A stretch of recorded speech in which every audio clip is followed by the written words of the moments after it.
네, 장해찬 전 국민의힘 청년 최고위원이 국민의힘에 복당을 했는데요. 그 주인공 장해찬 전 최고 전화로 만나보겠습니다. 나와 계시죠?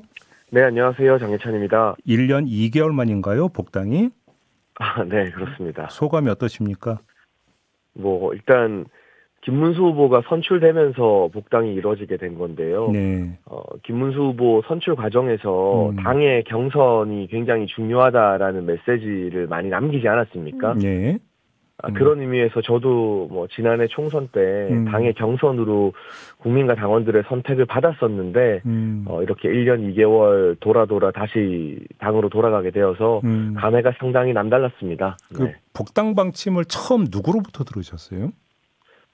누구로부터 개인적으로 듣기보다는 과거 권영세 비대위원장 시절에 당의 문호를 개방하고 모두 함께 되는 복당을 추진하겠다라는 메시지가 있었기 때문에 그때 신청서를 냈고요.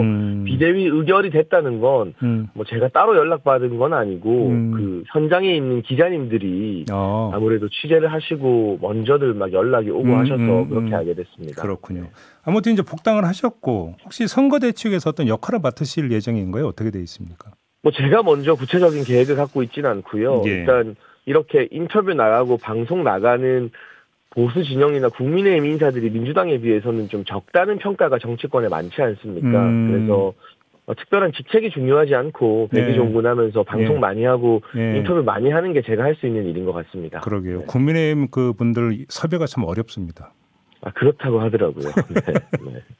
알겠습니다. 아무튼 그 최고위원님 복당 소식이 전해지자 당 한쪽에서는 좀 비판 목소리가 나오고 있습니다. 주로 친한계 쪽에서 나오고 있는데 예를 들어서 김종혁 전 최고위원 같은 경우는 진짜 선거 망치기로 작정을 했나?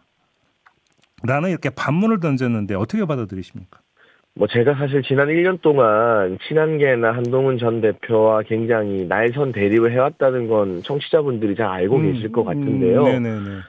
그렇다고 해서 지금 대선을 불과 한 3주 앞두고 당 내부에서 어떤 노선 투쟁을 하거나 내부 분열을 야기하는 건 적절하지 않은 방법인 것 같고요. 그래서 제가 따로 거기에 일일이 대응하고 싶은 마음도 없고 지금은 정말 나뭇가지 하나라도 모아서 힘을 보태야 되는 그런 비상한 시기인데 우리끼리 싸울 조금의 여유나 시간도 없다. 그러기에는 너무 아깝다. 그래서 제가 어제 글도 올리고 있습니다만 지금 과자 부스러기 주워 먹을 시간도 아까운 그런 시기인 것 같습니다. 그래요.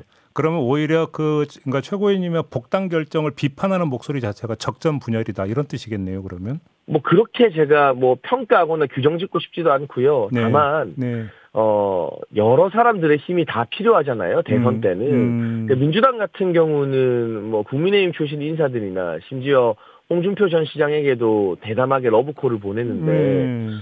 국민의힘도 이 이념적 스펙트럼으로 따지면 오른쪽에 충실한 분들도 필요하고 왼쪽과 가까운 분들까지 다양한 영입 인재들과 힘을 모으는 작업이 필요할 겁니다. 지금 약간의 의견 차이나 평소에 어떤 정치적 노선 차이로 우리끼리 왈가왈부하고 싸울 때는 아니라고 생각합니다. 근데 친한 얘기 나왔으니까 하나만 더 여쭤볼게요.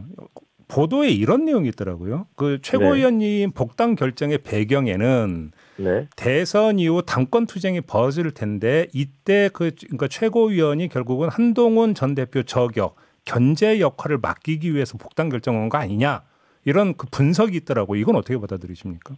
지금 대선이 코앞인데 그 이후에 당권 이야기를 앞서서 하는 것 자체가 대선에 임하는 정당인들의 자세는 아닌 것 같아요. 벌써부터 당권 욕심을 내고 대선보다 당권에 관심 있는 것처럼 온갖 해석을 하거나 여러 가지 행동을 하는 분들 이게 국민과 당원들이 보기에는 굉장히 무례해 보일 것 같아요. 이 대선에서 패배하게 되면 그 이후에 당권이 저는 크게 의미가 없다고 생각합니다. 그래요? 이게 집이 풍비박산 났는데 그 다음에 집문서 가지고 싸우는 게 무슨 의미가 있겠습니까? 그래서 지금 당권에 관심을 가지거나 당권 이야기를 하는 것 자체가 김문수 후보와 또 이 대선을 바라보는 국민들에 대한 예의가 아닌 것 같습니다. 그러면 친한 관련해서 진짜로 하나만 더. 그 한동훈 전 대표가 지금 선대위 합류를 안 하고 있는 건 어떻게 평가하세요? 저는 하셔야 되는 게 맞다고 생각하고요. 어제 안철수 의원이 관련해서 기자회견을 하셨잖아요. 네네네. 저는 그 기자회견에 구구절절 공감하게 됐는데 제 주위에서 이번에 안철수 의원을 재평가하는 분들이 많거든요. 그래요? 왜냐하면 안철수 의원도 김문수 후보와 여러 가지 정치 성향이나 정치 판단이 다르지 않습니까? 네네네. 그럼에도 불구하고 선대위에 합류해서 고군분투하는 모습을 보면서 안철수 다시 봤다. 안철수 진짜 이제 국민의힘 사람이 된 것 같다라는 평가들이 긍정적으로 많이 분출되고 있어요. 물론 뭐 라이브 방송을 하고 이재명 후보에 대한 메시지를 내고 하는 것도 나름의 의미는 있겠습니다만 네네. 다들 한마음 한뜻으로 고생하는데 밖에 나가 있는 것보다는 한동훈 전 대표도 사실 다음 당권이나 이런 데 관심이 있다는 분석에 사람들이 많이 동의하지 않겠습니까? 그렇다면 어려울 때 힘을 보태는 진정성 있는 모습을 보여줘야 국민과 당원들이 평가를 할 거라고 생각합니다. 알겠습니다. 요즘 가장 뜨거운 이슈는 역시 이 문제인 것 같은데 윤석열 전 대통령 탈당 문제 이건 어떻게 풀어야 된다고 생각하세요? 일단 저는 젊은 정치인인 김용태 비대위원장이 용기 있는 메시지를 낸 것은 높게 평가하고 싶고요. 예. 이제 공이 어떻게 보면 윤석열 전 대통령에게 넘어갔다고 생각이 됩니다. 다만, 윤 전 대통령의 어떤 결단이 우리 국민의힘 내부에서 분열이 아니라 새로운 시너지를 일으키기 위해서는 이걸 강제로 밀어내는 방식보다는 윤석열 전 대통령이 스스로 결단하는 모양새를 취하는 게 두루두루 여러 이 선거에 도움이 된다고 보고 있고요. 다만 한 가지 과제는 있죠. 이번 대선이 윤석열 대 이재명의 싸움이 아니라 하루빨리 김문수 대 이재명의 싸움으로 변화되어야 된다라는 그런 니즈는 국민의힘 내부에서 있는 것 같아요. 이제 김문수 후보가 경기도지사를 같이 역임했었기 때문에 그 당시에 업적이나 여러 도덕성으로 이재명 후보와 비교했을 때 굉장히 이재명을 잡기에 상성이 좋은 장점을 두루두루 가지고 있는데 지금 김문수의 진가나 김문수의 캐릭터는 언론이나 여러 국민의 관심사에서 아직까지 잘 드러나진 않고 있거든요. 그래서 김문수 대 이재명의 싸움으로 이 대선 프레임을 전환하기 위해서 모두가 지금 고민하고 있고 뭔가 결정적 전환이 필요한 그런 시점이 아닌가 싶습니다. 그러면 지금 최고위원의 말씀에 따르면 윤석열 대 이재명의 구도가 아니라 김문수 대 이재명의 구도가 형성이 되려면 하루라도 빨리 윤석열 전 대통령 문제가 처리가 돼야 되는 거잖아요. 근데 이제 이 당 대표인 비대위원장께서도 말씀을 하고 화두를 던졌기 때문에 이 이야기가 막 계속해서 오래 끌려갈 거라고 저는 생각하지는 않는데요. 근데 조만간 결정이 나올 거다 혹시 이렇게 기대하세요? 왜냐하면 윤석열 전 대통령도 대선에 도움이 되는 방향이라면 어떤 결단이든 하겠다라는 입장인 것으로 알고 있기 때문에 다만 그 방식과 어떤 태도에 있어서 윤 전 대통령을 지지하는 지지층도 국민의힘과 보수 진영 내부에 적지 않게 있거든요.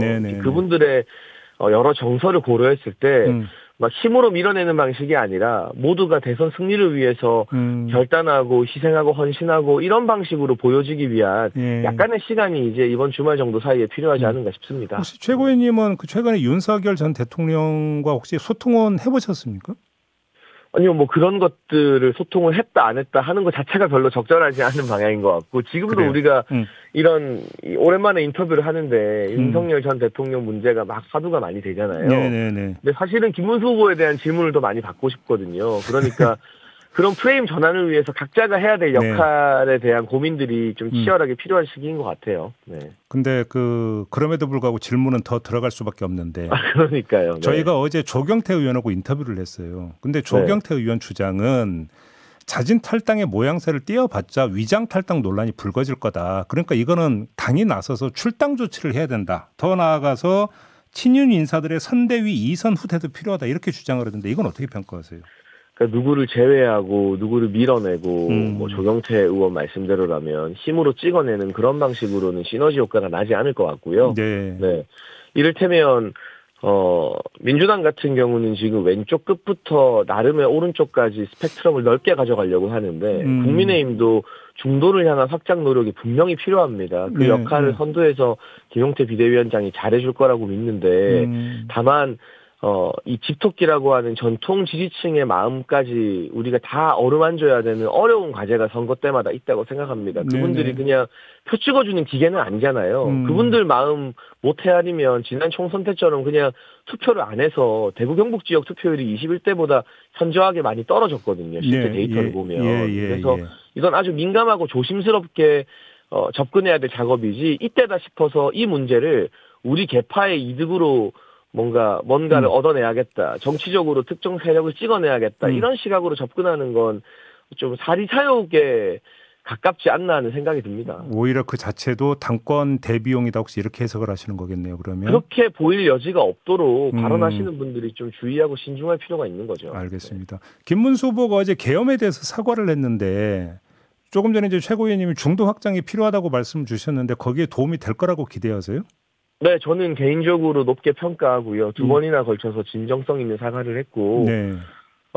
김용태 비대위원장이 조금 앞서서 어떤 이슈를 던지고 치고 나가면, 김문수 후보는 전통 지지층을 아우르면서 아무래도 후보다 보니까, 후보의 메시지는 또 비대위원장 메시지보다 더 파급력이 있잖아요. 네네네. 그러니 조금 신중하게 또 반발짝씩 속도 조절을 해가면서 나가는 이런 흐름이 당내에서 굳어진 것 같아서 이런 모습으로 조금씩 중도 확장을 해 나간다면 다음 주쯤이면 또 새로운 여론의 반전이 있을 거라고 기대합니다. 최고위원님 분석은 이런 거군요. 김용태 비대위원장이 좀 더 선명하게 메시지를 하면서 치고 나가고 그 뒤를 네. 김문수 후보가 따라가면서 이제 어떤 그 고정 지지층의 어떤 정서까지 아우르면서 수위 조절하면서 따라가는 이런 모양새가 가장 최선이다. 이런 취지의 말씀이시네.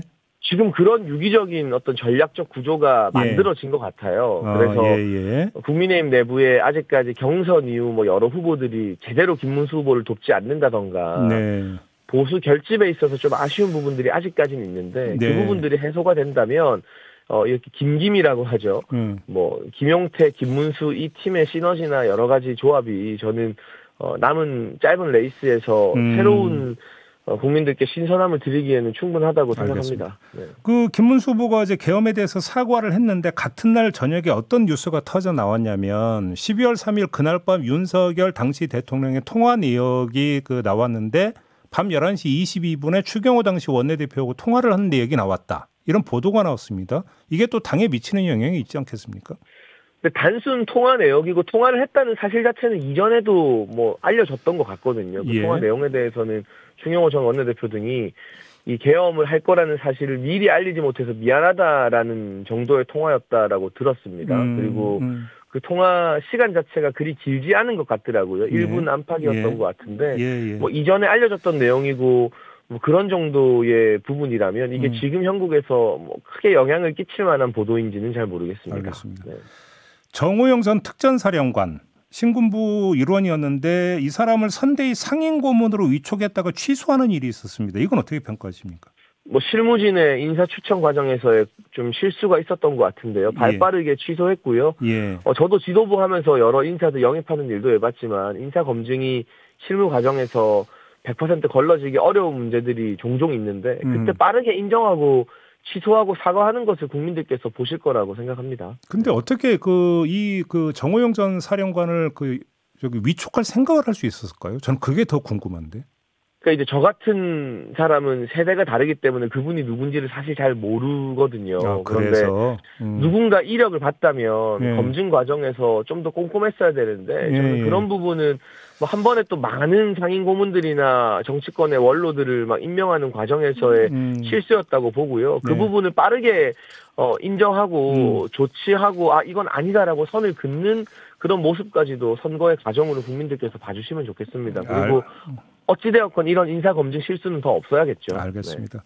아까 홍준표 전 대구시장도 잠깐 언급을 해주셨는데 홍준표 전 시장이 어떤 행보, 어떤 스탠스를 보일 거라고 전망하십니까? 저는 하와이에 이제 홍준표 전 시장의 측근인 김대식 의원이 특사로 가게 되면 당에서도 이 엄중한 시국에 저희는 현역 의원이 많지 않거든요. 민주당보다. 그 소중한 자원을 하와이까지 보낸 거 아니겠습니까? 그러면 홍 시장님의 좀 서운한 마음도 풀어지지 않을까 기대를 하는데요.